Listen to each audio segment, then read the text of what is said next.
আসছে, যত তাড়াতাড়ি সম্ভব ক্যাম্পে ফেরা দরকার। তার মনে ভয়ে ঢুকতে লাগলো। ভাবল, হায় হায়, পথ হারিয়ে ফেললাম নাকি। আস্তে আস্তে সন্ধ্যা হয়ে এলো, তারপর পুরো রাত।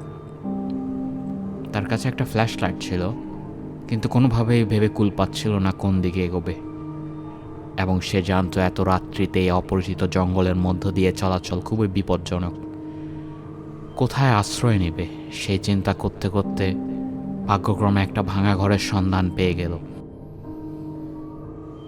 অন্ধকার জঙ্গলে জীর্ণশীর্ণ একটা ঘর, যেন বহুকাল এখানে কেউ থাকেনি।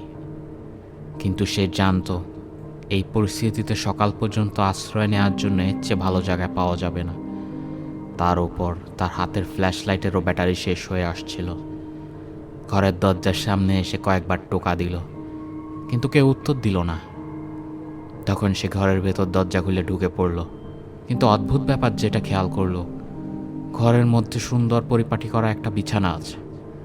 তার মানে এখানে কেউ থাকে, মনে মনে ভাবল রাজীব। কিন্তু এখন সে যে পরিস্থিতিতে পড়েছে, আর কোথাও আশ্রয় নেই।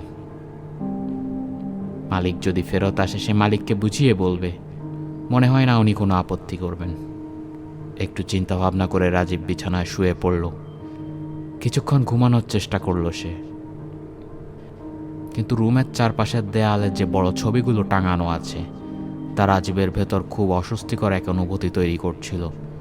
ছবির মানুষগুলো দেখতে অদ্ভুত ছিল। সবার চেহারা একটা বিশ্রী হাসি ছিল, যেটা কিনা গায়ে শিরশির তুলে দেওয়ার মতো।